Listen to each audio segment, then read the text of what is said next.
A new report reveals that a staggering 61% of alleged crimes against children by teachers are going uninvestigated by the state.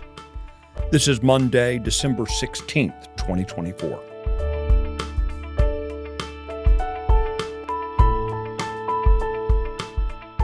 Texas Scorecard presents the day's first news for the Lone Star State, the Texas Minute, with your host, Michael Quinn Sullivan.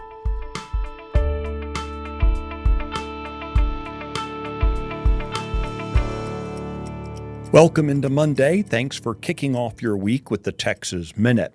Dustin Burrows' candidacy for the speakership is flailing, so Democrats and establishment Republicans are floating new names for yet another replacement to challenge the GOP caucus nominee. More on that coming up. At 2 p.m. tomorrow, Texas's 40 presidential electors will gather on the floor of the Texas House to officially vote for Donald Trump as the 47th President of the United States. Each state has electors in a number equivalent to its members in the U.S. House delegation, plus 2 for the U.S. Senate. While some states apportion their electoral votes based on the candidates' percentages, Texas is winner-take-all. The genius of the Electoral College is that it requires presidential candidates to gain support from multiple regions across the country and not just the dense urban centers. Attorney General Ken Paxton has sued a New York doctor for giving abortion pills to Texas residents despite not being a licensed Texas physician. Dr. Margaret Carpenter is a medical professional in New York who allegedly provided an abortion pill to a resident of Collin County. According to Paxton, the pill killed the unborn infant and resulted in, quote, serious medical complications for the mother who needed medical attention after the pill was taken. Texas law prohibits doctors from mailing abortion drugs into the state, and state law also prohibits anyone from treating Texans or prescribing drugs via telehealth without a Texas medical license. Some members of the Texas House are seeking to keep the Democrat power-sharing structure in place by pushing for a redo of the House Republican Caucus Speaker nomination after losing the vote to State Representative David Cook. When he was headed for certain defeat, House Speaker Dade Phelan dropped out of the race.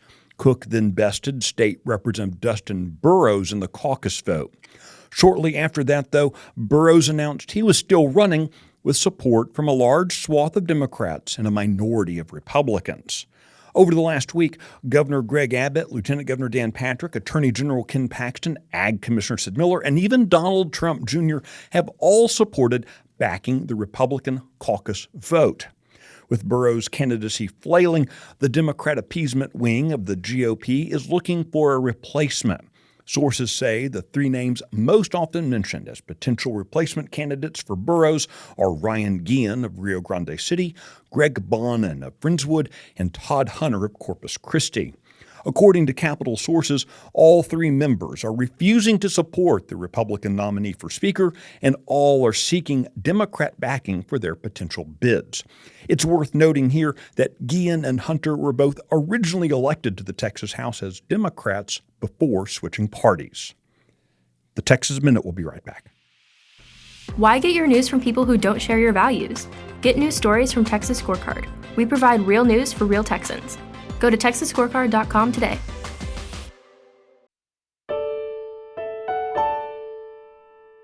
A shocking new report reveals a pattern of what researchers call state-sponsored child abuse within the Texas public school system. The report from Texas Education 911 documents thousands of complaints of sexual and violent misconduct by teachers and other school employees, and it shows that a majority of those went uninvestigated by the state. The parent advocacy group analyzed school employee misconduct reports submitted to the Texas Education Agency between September 2021 and July 2024. Researchers found more than 6,800 reports of physical and sexual offenses by school employees perpetrated against students in just those 34 months. A majority of those misconduct reports, some 61%, weren't investigated by the TEA. Back in September, TEA Commissioner Mike Morath testified during a Senate Education Committee hearing that his agency does not have sufficient administrative resources to review all the complaints. You can find details of all the stories mentioned today and keep up with the latest news by visiting TexasScorecard.com. This edition of the Texas Minute was based on the original reporting of Ian Camacho, Will Biagini, Brandon Waltons, and Aaron Anderson. Our producer in the 1836 studios is Nick Shepard. I look forward to seeing you out around the Lone Star State. Have a great day. Thanks for listening to the first news of the day for the Lone Star State. This has been the Texas Minute with your host, Michael Quinn Sullivan.